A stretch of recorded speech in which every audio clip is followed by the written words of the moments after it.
Hey, quick favor before we jump into today's episode. GEMS is putting together a short listener survey, and it's one of the biggest ways you can help shape this show right now. It takes about 3 minutes, no fluff, just a few questions about who you are, what you're dealing with on your department, and what you actually want to hear from us.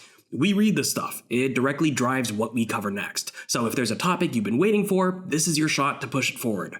You'll find the link in the show notes or just head to sprw.io/STT-LFJMN. Fill it out on shift, in the kitchen, on the way home, wherever. It really does make a difference. All right, let's get into it. What's up, everybody? Welcome to Just a Little Salt, the podcast hosted by me, the Salty Paramedic. If you or anybody you know wants to be on the show, make sure to send a request to justalittlesaltpodcast@gmail.com. If you want to support the podcast and the work I'm doing for first responders, it's easy. Go on the saltyparamedic.com. Everything there, books, merch, resources, is built around this community. If you're looking for bonus episodes or content you're not going to hear anywhere else, make sure to join the Patreon. Go on patreon.com and search the Salty Paramedic. That support directly helps me keep bringing this content to life. Without further ado, thanks for listening. Here's the show. How's everybody doing today? We got a brand new episode of Just Little Salt. My friend right here, Jake Ryks, he was actually one of the first people to interview me and have me on his podcast probably a year and a half ago. It'd been a while. But I'm very, very glad to talk to him now, put him in the seat, have him answer some questions. But I'll let you introduce yourself to the audience, man. Yeah, so I'm Jake Ryks. I'm the host of the Hazard Class podcast. I'm one of the co-hosts of the Hazmat Guys podcast. I'm a firefighter in the city of in the state of Minnesota, city of St. Paul. Work on Rescue Squad 1, specialize in hazmat and all the rescue specialties, and teach across the country. Have my own business teaching. Stay busy. We were just talking about that before we started recording. Yeah. Man. Between the two of us, I don't know how he does it, and he seems to not know how I do it, but I think he might have the edge. Man, we stay busy. There's one common denominator. It's a mustache. It helps you stay busy. Exactly, right. It props my head up when I get sleepy. Yeah. So, how long have you been a firefighter? So I have been on St. Paul for, it will be 8 years in April 1st. And then I worked for 2 departments prior to that. So I started out as on a paid on call department, which is a phrase that I didn't realize that not the whole country knows what that is. But so it's like kind of like a volunteer department, except for you get paid when you respond. You get paid for training and stuff like that. And then I worked there for a few years. And then while I was working there, I also picked up working on a part-time department. So then I would be working shift work, but not a full-time job. So I stitched those two together to kind of make a job while I was waiting to find a full-time job. It was a hard job market at that point. But then I eventually made it happen. Then over the years, I eventually quit the other departments, and now I just work for the one. This is my favorite question to ask people. What got you into the fire service? So my mom's ex-husband was a chief at the fire department that I work at now. So I grew up going to the fire station. So it was like I didn't know for sure early on that that's what I wanted to do as a child. But there's pictures of me like at the fire station I work at now when I was 2 or 3 years old, right? Like I was always around. But and then I think that 9/11, which I think we're similar age. I think right. I'm 33, right? 9/11 was this big moment in my childhood where I was like, holy shit, man! I didn't realize like these were like titans of men, like the most heroic thing I've ever seen in my entire life. And so this idea that maybe that was a thing that I could aspire to be was, something that kind of always sat on the back burner of like, okay, I've had these early life experiences with the fire service and I've seen the fire trucks and been up close, but now I see, whoa, this is what they actually do. And so that was definitely inspiration. I get out of high school and I'm kind of floundering a little bit. I'm working at a painting company, not exactly know what I want to do. And I said, I think I'm going to go back to school for fire science, right? So I start going to, I've told this story a bunch of times, but it's kind of funny. Neither one of my parents went to college. So I was kind of navigating this thing on my own. So I decided I'm going to go back to school for fire. I'm going to go to school for fire science. And so I signed up for all the courses, get all the funding, all that stuff. And like 2.5 years into this 2-year degree program, I'm like, wait a second. when do I graduate from this place? Right. Like, I thought this was a 2-year program. I've been going here for 2.5 years now. I have straight A's. I had a great grade. I had great grades. And so I meet with an advisor and they're like, who the hell told you to take these classes? And I was like, I don't know. I was just signing up for all the fire stuff, right? It seems like I wanted a fire science degree. So I had like, fire inspector 1, 2, 3, fire investigator 1, 2, every class you could possibly imagine, except for I didn't take any general. So I got 2.5 years in and they were like, yeah, you don't have a degree. So I walked away from the degree and I ended up getting a fire service job, or the part-time job after that. But it was that transition. The one thing that, and I brought it up one time when I interviewed Ray McCormick, he was a huge part of me making the decision, because I started fire science school and I was going, and all of a sudden I just felt like I was being lied to. It was just like, I saw these heroes on 9/11 like be the bravest thing I've ever seen in my life, and then all of a sudden you get to the actual quote unquote fire school and it's all about like risk profiling and survivability and like all about like us in terms of the fire service. And I was like, I felt like I'd kind of been spun like a web of bullshit. This was like, I thought we were supposed to be heroes that thought about them first, or like we thought like that was who I thought firefighters were. And then all of a sudden I, get inside the fold, and what it actually was like everyone just thinking about themselves and their own safety and all that kind of stuff. And I felt like I had kind of been betrayed. But then I found Ray McCormick's 2009 FDIC speech, the culture of safety, and it changed everything. And I was like, okay, maybe I'm just hanging around the wrong people. It's not necessarily that the fire service has betrayed me, but I just have to find my tribe inside of the fire service. And that was really it. That was the defining moment, if you would, that says, I actually want to have this be the thing I want to do with the rest of my life. Yeah. It's always interesting to hear people's stories. I went to college for a bachelor's in fire protection administration, and I kind of went through the same thing. I got halfway through and I got a new advisor, and he was looking at my transcript and everything. He's like, what kind of classes are you taking? You don't need these. And luckily I was still able to graduate on time because I didn't get, I guess, too far into the weeds. But college was always a funny experience because you did need electives, like just totally random classes. And fun story, I actually took a class called advanced walking in college. No way. Yes, that was a thing. My roommate took badminton, and I took advanced walking. And the final, I actually ran that day during the final, so I think I got bonus points. Whoa! So wait, tell me. So there was a follow-up question that's inevitable with that. Would that mean that there was also a basic walking course? There was not. I checked, because I would have definitely taken that one. I don't know why it was advanced, because it was just walking normal speed, just doing laps. It's crazy. Did they give you any pointers on like your technique? There wasn't a lot of teaching. It was mostly just doing walking. It was just walking and talking to your classmates. It was a crazy experience, college was. But I ended up meeting my wife there, so I'll chalk it up as a win. That worked out then. Yeah, that's crazy. That's hilarious. So you've been doing this, for a while, just probably about as long as I have. What kind of firefighter were you early on versus now, would you say? I think I ruffled a lot of feathers coming in to my part-time and paid on call departments based on the idea that I was like really motivated and I was like really committed to like, quote unquote, being the best and doing all this stuff. But I like talked a really big game, but I didn't really have a lot of experience to back it up, obviously, as no one does when they come in. So like, I think I'm less confident now than I was in my early days, if that makes any sense. Yeah, no, it does. The Dunning-Kruger effect, it's like the less you know, the more you think you know, the more you know, the more you know you don't know, right? Yes. Which is, yes. So now I'm very confidently in the camp of like really respecting the depth of information that there is to know inside the fire service. Especially once you like break into some of these like specialty disciplines like hazmat or ropes or trench or confined space or there's 1,000 lanes you can take off of just even traditional firefighting. And traditional firefighting, you could spend an entire career just trying to learn to master.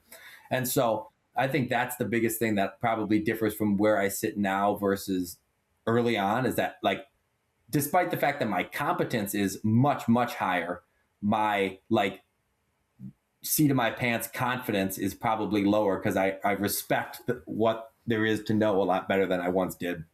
Oh yeah, no, I agree with that. There's so many different things to learn. You learn something new every day in this career.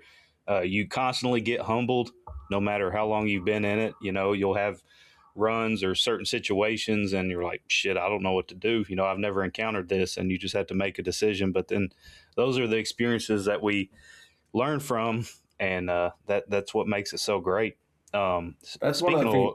That's one of the things I like about the fire service so much is that like you do have, no matter how many times you go on a run or go on, like, you know, you man your 10,000th run of your career, and like you're gonna still see one you've never seen before, and you still have to figure out some new creative solution to solve the problem or calm the person down or fix the broken thing or put out the fire in this way or that way. It's like there's it's, you know, there's no revolving door in the fire service. Even though sometimes it feels like it, you're still going toe paint at 2 a.m. But, you know, it's like, it's a different toe than it was yesterday, you know, whatever it is, you know what I mean? It's never pinky the same toe this time. yeah, exactly. Yeah. So, you know, early on, or even now, you don't have to use the person's name, but was there like a salty vet that shaped how you operate today that you learned a lot from? Oh yeah. I mean, like, you know, on my department, there's a lot of, you know, there's the special operations wing, which is 3 different squads. And like when you come on, if you are aspirational, you're just looking at these people. And, you know, now fortunately I'm one of those people, right, getting onto the squad. But it's like those guys were like, all right, I just want to watch what they do and like try to steal the best portions of each one of these things, right? I remember one time very specifically, a really good friend of mine named Gruff, who at that time I was just like watching him, trying to figure it out. And we went to this car through a building. It was like a residential home, and the person was learning how to drive a manual and just drove into a car or into the basement of a house, right? And I was pretty competent at this time. I was a few years on, and I was like, all right, I'm going to go to the gas meter, shut the gas meter off, and I'm going to go to the electric meter, shut the electric meter off, and then I'm going to go and like do a primary search. And every place I went, he was already there. And I was like, this friggin', who is this guy? And how is he already where I'm planning to be before I'm there? And I remember that really stuck with me of like, wow, someday maybe I'll be that good where like, even though I know where I'm going to be or where I need to be, I'm going to be there that much quicker, or that like, that was very aspirational for me to just feel like I was just chasing him, despite the fact that, you know, felt like I was doing a really good job. I was always a step behind, you know? Yeah. Yeah. You know, early on in our careers, especially as a recruit and everything, you know, you get sent to this station with this group of people that have been around each other for a while. So they're like a family. And then you kind of feel like an outsider there at the beginning. So was there a moment that you finally felt like, all right, I actually belong here now. I'm actually part of the group? Man, it took me a really long time, and this will probably roll into our whole mental health talk at some point. I'm sure we'll get into. But man, I came into the fire service like very convinced that I was the outsider in the whole world. Like nobody wanted. Every room I walked out of, I was convinced that they were just going to talk bad about me when I left, and I was just dealing with that for a long time. I remember one time, like when I was working at the station I work at now. You know, we have when you're probationary, you're in what's called the pool, which is like you bounce from station to station to station. I was fortunate enough at the time to have a captain request me to stay at the station I'm at now. And so that's like a big deal in the pool. You're like, oh, wow, they like me enough to request me to stay. Mm-hmm. Even at that point, I was like, I think he hates me. I think this captain hates me. And my buddy had to like pull me aside and be like, you know, he requested you to stay here. He obviously doesn't hate you. And, you know, I was so up my own, you know what, that I couldn't even like see it. But, you know, I think that if I push that down the line, right, I was dealing with that a lot. It took me years and years to feel comfortable. And, you know, it started to be when people would ask me questions like, oh, we have this thing going on. We don't know exactly how to do it. Ask Jake, you know, and then I would start to feel like, okay, they must respect me a little bit, enough to do that. And I don't know if there was a distinct moment, but I think there's a transition that happens over time when not that you're not asking questions, but that you're probably answering more questions than you are answering, and then or answering more questions than you're asking rather. And I think at that point I started to settle in a little bit. But I'm way better than I would now. But that's 39 days of inpatient treatment that helped me get past my insecurities, I think. Yeah. So talking about firehouse culture, what would you say is one of the funniest unspoken rules in a firehouse?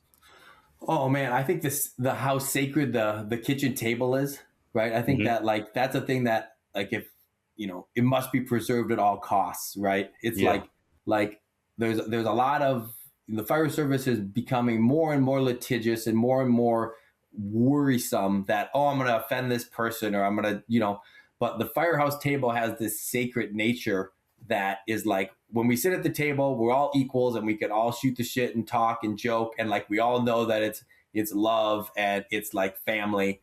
And so that is the thing. The firehouse table is this the cultural mecca of the fire service, I think.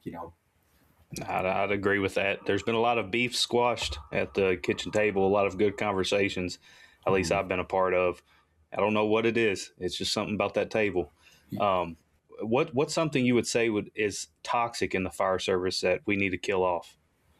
I think there's this emerging trend that's been over the last, however many years of like not solving problems inside of our own house, right?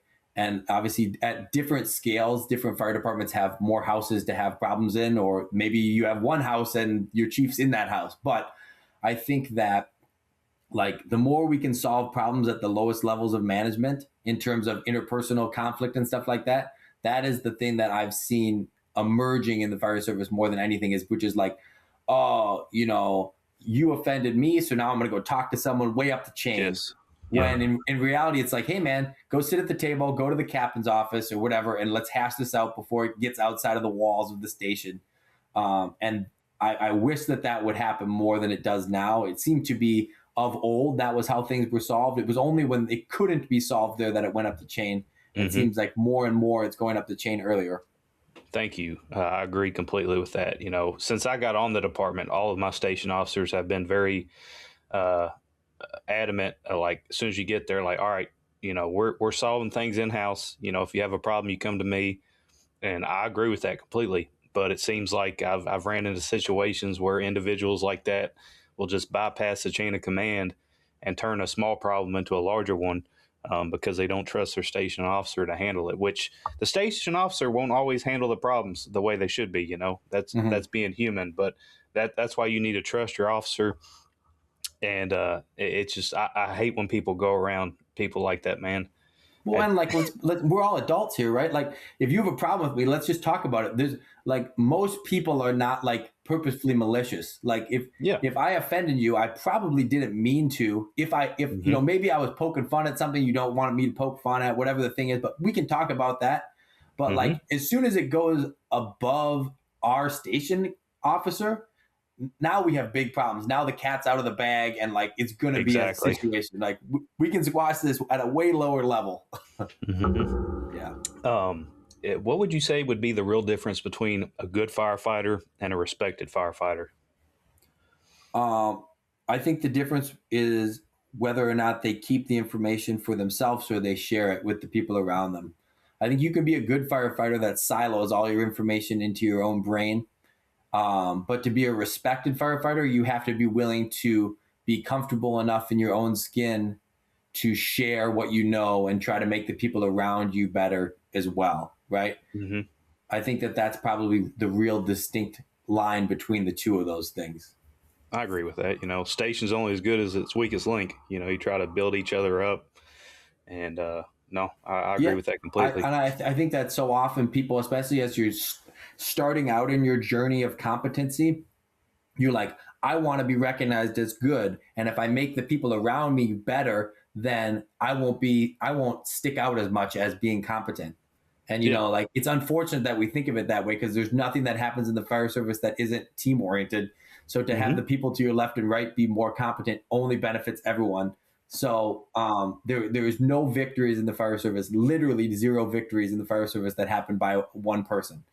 So I think that, we have to be willing to not be afraid of not getting our own shine and try to like just make the team better. And that's how you end up earning the respect of the people around you, that comfortability. Yep. Let's talk about everybody's favorite topic in the fire service, hazmat. Oh yeah, let's do it. Me and you are, one of the few and far between. I've taught hazmat for a while now. Not so much anymore, just where I'm busier. But it's something my dad's done for like 25 years. He took a bunch of the classes, like the Cobra classes down in Anniston, Alabama and stuff. And he always told me, he's like, there'll always be a spot to teach hazmat, because nobody else wants to do it. Yep. So for the people listening who don't understand hazmat, what do you actually do? So hazmat is the ability to go where we shouldn't be able to go and then come out and go on with our lives, right? It's generally relatively easy tasks. It's just a matter of being able to put yourself in a location that otherwise you wouldn't be able to. So it's utilizing personal protective equipment to go where you shouldn't be able to go, essentially. That's the boiled down version of hazmat. Understanding the physical and chemical properties, the components, the metering, to be able to identify the atmosphere around you enough to select the correct protective equipment to go and do generally the relatively simple task and move on with your life. Yeah. With that being said, what do you think is something that's the most common that firefighters screw up about hazmat calls? I think that they just think that it's way scarier than it is, right? I think that like maybe not scary in terms of like a horror movie, but scary in terms of like intimidating, right? Like it doesn't need to be that intimidating. It really boils down to some simple concepts that you need to follow. You don't need to be able to know like, anything about valence electrons and the periodic table to make this happen, right? You can, if you understand like some basic chemical categories, you can really do a lot of good work, and it doesn't have to be as complicated as you think it needs to be. Yeah. What's the weirdest substance that you've ever had to deal with on a hazmat call? I have one that's really weird, but it's pretty gross. It's okay. All right. Okay. If you give me permission, then I'll say for the sake of anonymity, we had an event take place at a prominent government facility. And it raised a lot of concern. It was both white powder and it was another unknown liquid. The white powder ended up being like flour and sugar, and the unknown liquid ended up being menstrual blood. Whoa! Like, yeah, you didn't see that coming, did you? No, I didn't. Yeah, it ended up being like 20 jars of menstrual blood, like mason jars. What in the world? And actually, if I'm not lying, it was like half menstrual blood and then half feces. The thought process was that they were going to use it in a protester way to like throw it like poo Molotov cocktail kind of situation. And so it was discovered. Great way to get your point across. No kidding, right? Yeah, you're not making any friends with that move.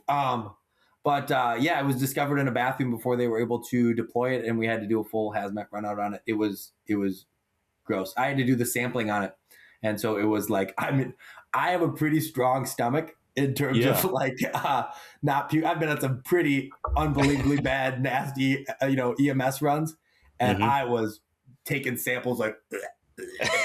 It was the worst, man. That is insane. This really isn't hazmat, but a call I think of that we went on recently was we got dispatched to somebody went to take their trash out to the dumpster, and they found a live grenade on the ground. Whoa. Holy. And of course we staged and everything. I think it ended up being a toy grenade is what it was. Like, people don't understand like the type of calls we go on. Like, that's the last thing you expect to hear, but of course we were all thinking there's no way this is legit, which it wasn't, but God forbid you were wrong. You would exactly lose a leg. Exactly. Yeah. So crazy. Talking about the hazmat guys, how did that come about? What are the hazmat guys? So the Hazmat Guys was founded a little over 10 years ago by two guys, Bobby Salveson and Mike Monaco. They were working for New York City's Hazmat One at the time, which is the citywide response in hazmat for the entire city of New York. So they're a dedicated hazmat response. They only do hazmat, and they do it all across the city. So they're going on real hazmat runs, a half dozen to a dozen times a day. So like they're the best in the world. They are, for lack of a better term, they are the Delta Force of hazmat. If you can try to make hazmat that cool, which I don't know if you can. But so about 10 years ago, they said, there's no place inside the market there's no buddy doing a hazmat podcast, right? So they decided to start a podcast. That podcast started out, picked up some traction, turned into training, like offering trainings and doing conferences. And now the company is, massive, and there's 17 different arms of the octopus. And so we have the main podcast, the Hazmat Guys, which Bobby and Mike host, and I co-host. I rotate with us three. And then underneath them, they have subsidiary podcasts like Hazard Class. My podcast runs underneath their umbrella. And then we have another one called the Industrial Strength Podcast. We have like another 4 or 5 that are in the works right now. They're hoping to, they have this thing that they're working on called the Command Media Network, which is basically, they're calling it like Barstool Sports for, the emergency response. So they want to have people in all the different, not just hazmat, but in all the different segments of, emergency response. And so that's kind of what we're working on now. But I mean, we ran our first conference last year, Southernmost Hazmat Conference in Key West, Florida. We're looking at doing another conference next year. I mean, we have almost 30 instructors that travel the country and teach for us, on a weekly basis all across the country. We're doing almost 20 conferences this year, like going to them. Yeah, it's insane. Wow. Insane. Yeah. The business is humongous. Would you say the biggest mission behind it is just education across the country? Yeah. I mean, it's bringing high quality education to an underserved market, right? The hazmat space is notoriously brutally dry and boring, right? So how do we make this notoriously dry and boring information palatable, and by way of that, like convey high quality information at the same time, right? That's the hope. If there was one major training gap in hazmat nationwide, you would say, what would it be?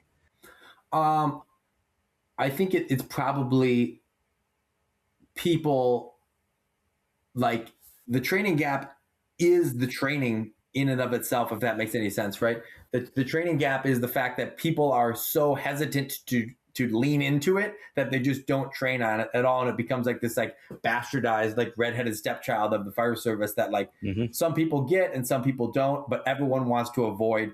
And so, you can do a lot of good work just by like getting in the books, getting in the information a little bit.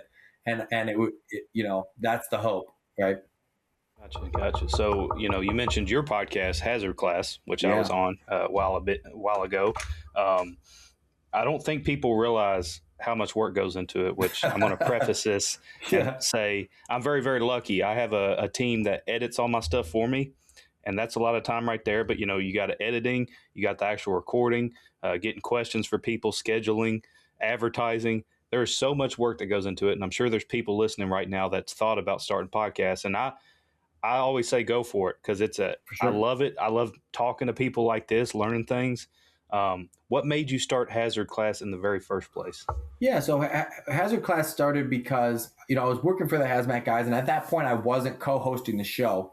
And so I watched them do this podcast, and, they were talking about this Command Media Network thing and starting other podcasts. And I was like, what do you think about me doing one? And they were like, well, and it was kind of this like joint effort at the same time. I kind of had the idea, well, what about me? And then they had this idea of like, what about you?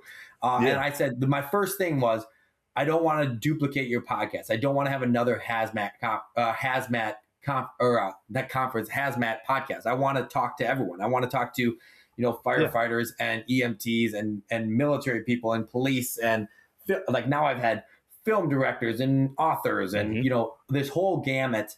And so, I wanted to be able to make it my own creative space and to just tell stories differently than just like educating, right? And when they signed on board to that, I said, awesome, let's make it happen. And now we're 60 episodes in. The 60th episode came out this last week. Wow, that's awesome. So with that in mind, what's the hardest part about having a podcast? The content, the consistency, or the growth? So the growth is hard, but the growth is steady. If you're like, it's just been a like trudging out through you just have to do the work and it grows, right? It's a matter of just like being consistent.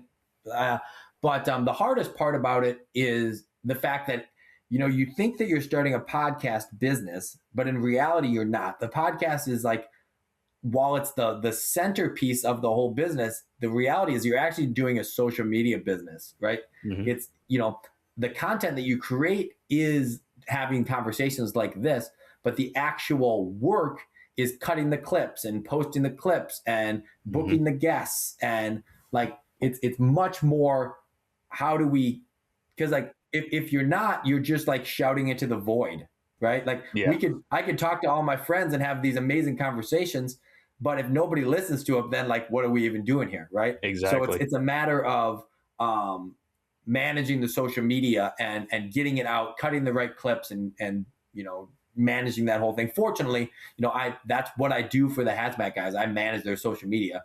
So to just like take that same model I'm doing for them and just like do it for my own show was like relatively easy, just more work, but that's okay. Right. Yeah. Yeah. Have you ever recorded an episode and after it been like, this is garbage?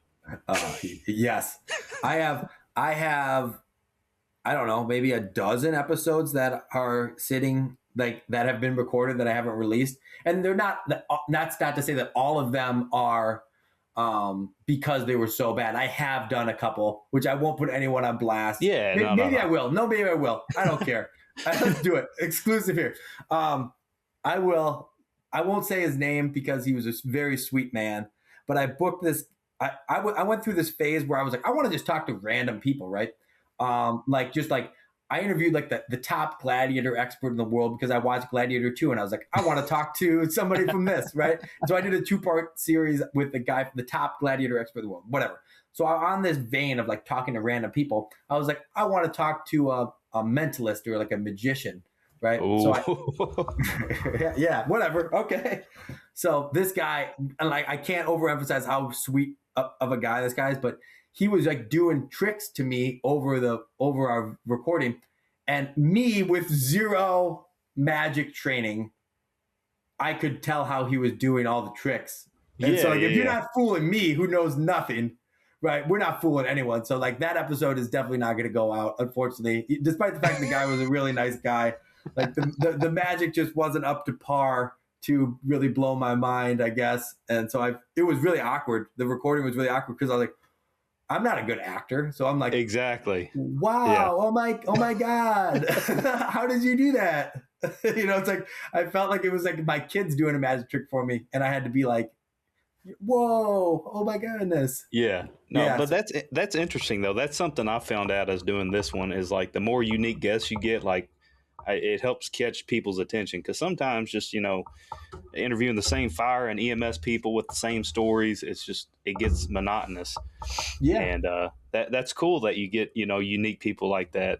That's something I've been trying to do is just trying to think like, all right, what hasn't been done before in this space, and hopefully people find it entertaining and interesting because that's what we're trying to do, Yeah, for sure. I had a hypnotherapist on that was awesome. He was super, super interesting. He was like a hypnotherapist that specializes in like PTSD recovery. It was really interesting. I'm right now, Boots, if anyone's listening to this that can plug me into this type of person, I'm trying to find a Bigfoot hunter. I really want to talk to a Bigfoot hunter. But I haven't had very much luck. I think I've got you on that, actually. Do you really? Okay. So a few years ago, my son was huge into Bigfoot, loved Bigfoot.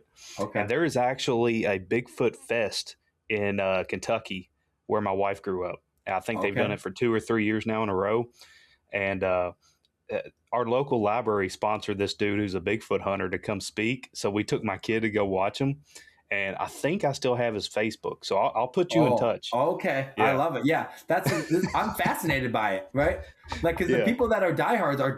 And I love a good conspiracy, right? Where are the Bigfoots, right? Yeah, I'll definitely do that. That'd be funny. I love it. Yeah. I'm excited. I like to mix in a couple oddballs, right? In there, which is fun. Not in like, I don't know. I always think like I make my show very selfishly, like in terms of like, I just want to talk to these people. And I think that most of us in the fire service and like emergency services are relatively similar. So if I think it's interesting, they'll probably think it's interesting too, right? That's kind of my thought process, right? Exactly. Who doesn't want to hear from a Bigfoot hunter? I do. You said you have about 60 episodes. Out of all those, what's been your favorite guest so far, favorite episode you've done? I kind of touched on it earlier. I think that like when I was able to talk to Ray McCormick, that was so important to me personally. It's not necessarily, I look back on some of these old interviews and I kind of cringe because like I feel like I'm a much better interviewer now than I was then. But personally, the ability to sit down and talk to Ray for, I don't know, 45 minutes or something, was so important to me personally because I just wouldn't be who I am fundamentally without like what he has done in his career and like his, especially his 2009 speech, right? So that was really big for me personally. Yeah, that's surreal. I'm sure you've experienced this. Knock on wood, I haven't experienced it yet, but I know it's coming. Handling burnout from content creation. Yeah, there's definitely days that are rough. When you know that you have a deadline, that you have to get this episode out by here or there. I think it's a matter of like staying hyper fixated on the goal, right? The goal of, we're trudging along. We're adding followers. We're adding listeners. So I'm very goal oriented. I'm just like, so when I'm like kind of, struggling to feel motivated, I just think about like, all right, well, we got to keep going because we're having this goal that we're kind of shooting towards. Yeah. So we're going to pivot to mental health, which is very, very important to me. Yeah, I wrote a book on it. I do speaking engagements across the country now on it. It's my understanding you went to a mental health rehab last year. What triggered that? What was your breaking point? Yeah, so I went to the IAFF Center of Excellence last June to August, somewhere like that. So I just was, we may talk about it later, maybe we won't, but like a couple years ago, I won some, or I guess was awarded, I don't even know what the right phrasing would be, was awarded some things for some efforts that I was a part of at a fire. And it really put me under the spotlight in terms of like, I was on the cover of every newspaper and I was on the local news and I was, everywhere locally here. And it put me under the spotlight of a lot of people saying a lot of good things about me. And it really spun me up because I didn't feel very good about myself. Like I had been struggling with my mental health for a while, like whether just like not feeling like I belonged anywhere. And all of a sudden everyone's telling you that you're the greatest, you're the best. And I didn't feel that way. And so the more people told me that and told me what they felt of me, the more alone I kind of felt because I didn't feel like anyone actually knew me. And so, the more alone, the more I went down that pathway, the worse I felt. And I was coping in just about any way you could imagine to cope. And it eventually got to the point that my wife was like, we're done with this, right? God love her. We've been together since high school. And she pretty much was like, you have 2 kids and you have me and, we deserve better than, what you are right now. And she held my feet to the flames and demanded, improvement, and which is great. I'm very, very fortunate for that. Because she could have very easily just like, let the status quo go or whatever.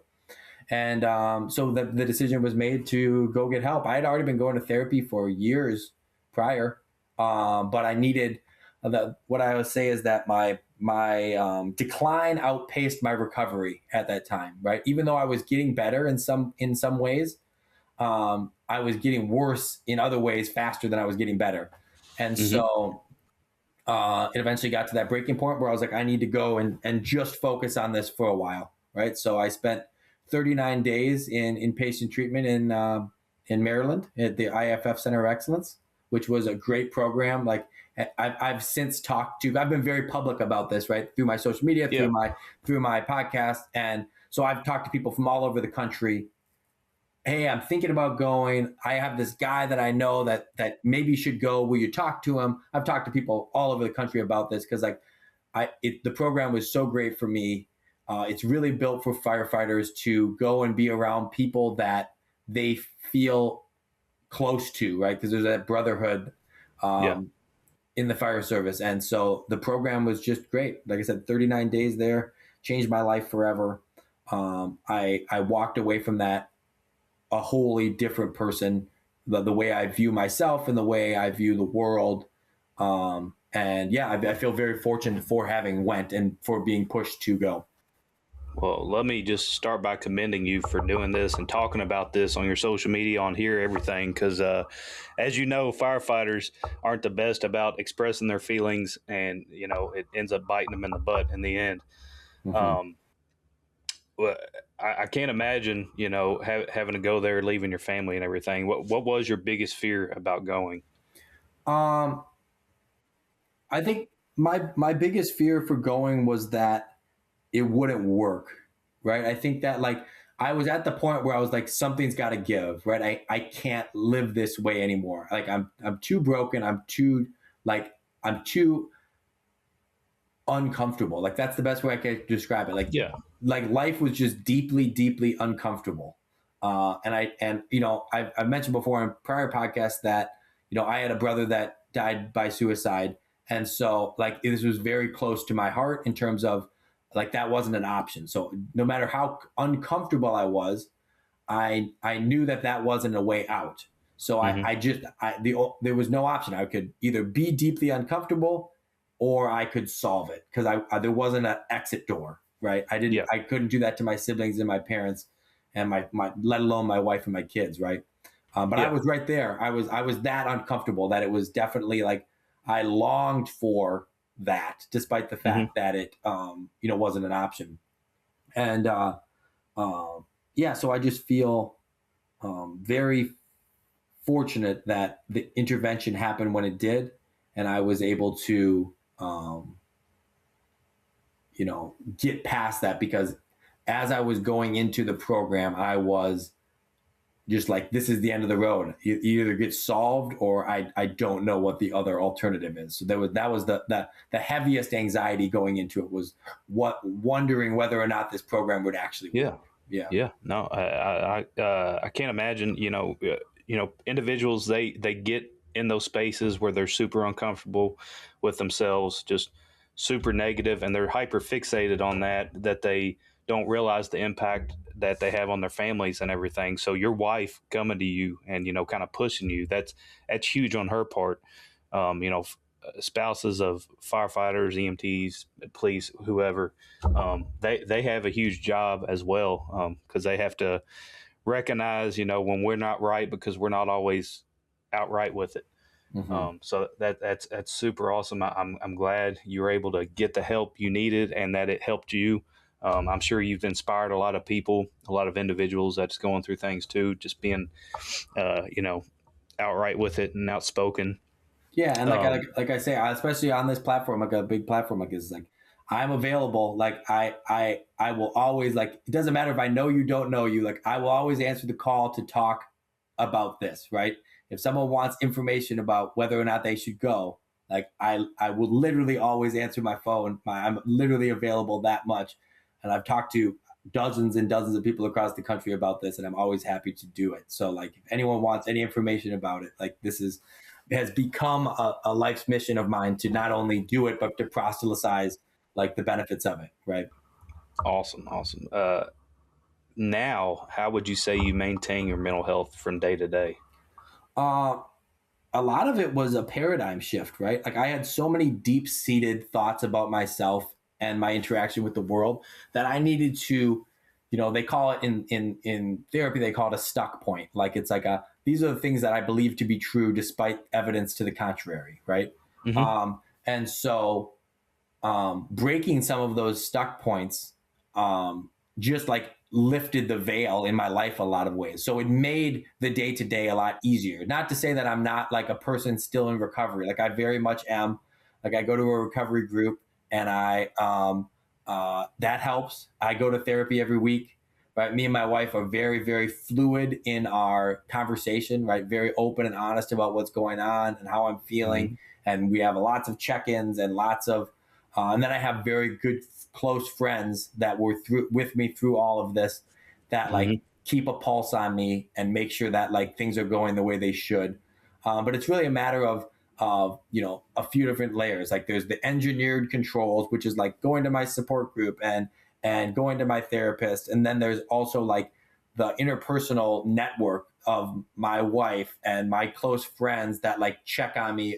I still have really good friends that I met in treatment, that I talk to on a, darn near daily basis, for sure, weekly basis, I'm checking on them. They're checking on me. We're always just staying engaged.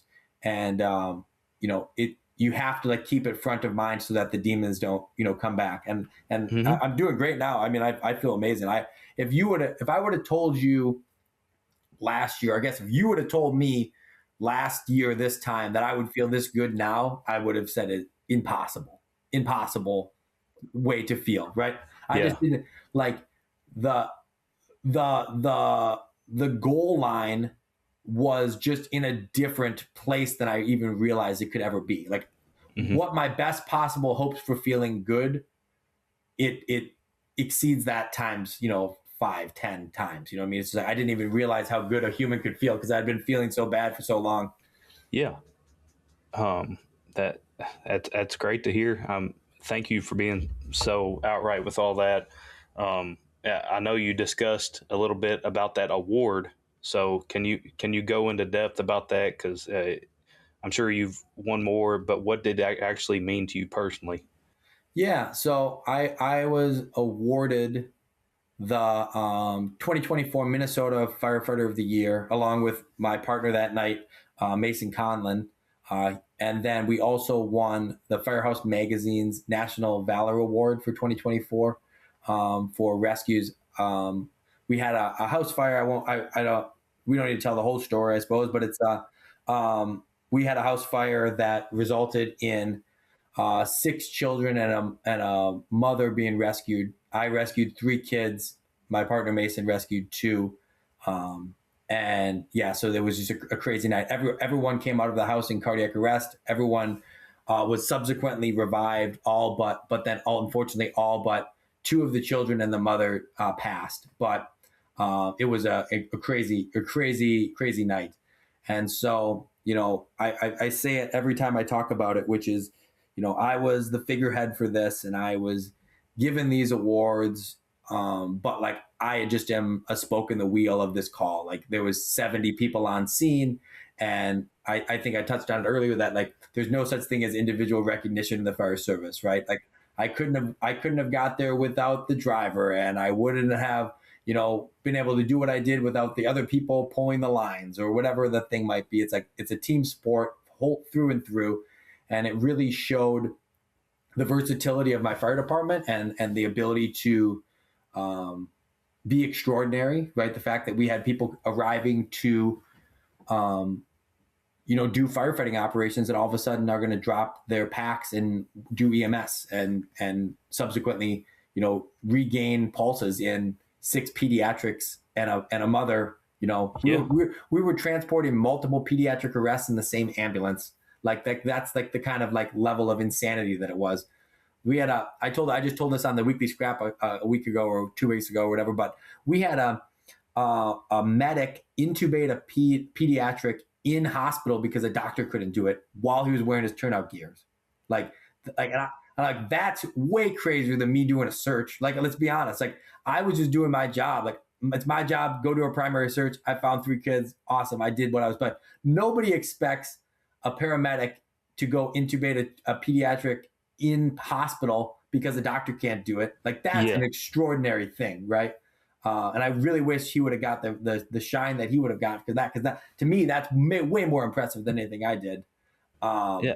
but I yeah, mean, the whole response is just crazy. The incident was just crazy. Ultimately, unfortunately, it spun me into a downward spiral that landed me in rehab. But I'm glad you were able to get out of it, man, because yeah, I think that would, anybody reacting to that would be like that. That's a lot of burden. I mean, that's huge. I yeah, didn't know anything about that story, and just like we were talking about earlier, just it doesn't matter how strong the individual is; it's the whole crew, hmm and the fact that you all were able to come together as a crew and do the ambulance work and do the searches and just everything coming together and ultimately, how severe that run was, and the outcome was very, very good. So, hmm uh, yeah, hats off to insane. all you guys, man. Yeah, That's amazing. but yeah, like I guess to answer your question, right? The award I'm looking at it right now. The National Valor Award sits off in my office, right? But it's like I don't feel like it's mine. I feel like I'm just holding it for the fire department, Hmm. right? Like it belongs to everyone that was there. I just happen to have it at my house, right? Yeah, yeah, and it's everybody talks about that one run in their career, man, and That's it. you It's all never done. know when it's coming. You Well, just that's have to be prepared. for sure. And that's the reality, right? Like when you think, I remember talking to my wife shortly after the run, and, I was a little emotional and I was talking to her about like, we've done so much sacrifice. Her in particular, she's done so much sacrificing. The kids have done so much sacrificing for me, traveling and training and going to this conference and going to this extra, thing. And, I very distinctly remember being like, even if I never use the skill set again, it was worth it. Like I'm so happy that I devoted the extra time because when the time came for me, I was prepared because I Hmm. had put in the hours and the sets and the reps. And so sometimes it feels like we're training for a thing that's never going to come, Hmm. right? Like we're in the fire station doing our search drills or forcible entry or whatever it is, but it's like you never know when it's going to be your day to get your ticket drawn, Yeah. and I I would hate to be the person that's turn it is that isn't ready, that hasn't been doing the work. Hmm. So I said it. I've said it before. It's like that situation is the boogeyman to me, right? I That is what motivates me on a daily basis to train and better myself because like you never know when the day is going to be your day to see if you have what it takes, and you better be ready when it happens. Jake, I just got a few more questions before we sign off of here. What's the worst firehouse meal you've ever had? Oh man, I've had some pretty bad ones. Um, I'll say this one just because I can think of so many of them because we have had, there's a plethora, but there's one that pops out. My old partner made something called Mexican goulash. It was like I don't even know. It's like I don't. He was like, it's never good when they're like, I'm gonna try a new recipe tonight. You're like, you're not ever gonna Yeah. try it before here, right? But it was like Mexican goulash. It was like noodles, like almost like hamburger helper, except for like taco. It was terrible. It was Oh, terrible. geez. It was like, yeah, like it's hard to even describe. Like it was like imagine you Yeah. like had like white people taco night, except for you like also made mac and cheese and then mixed them together. It was Oh, it was geez. it was bad, man. It was real bad, real bad. If you weren't a firefighter, what do you think you'd be doing? Um, is it a realistic thing or like what I wish I was doing? Because that's two Well, different questions. Realistic. realistically. Okay, I can't choose fighter pilot.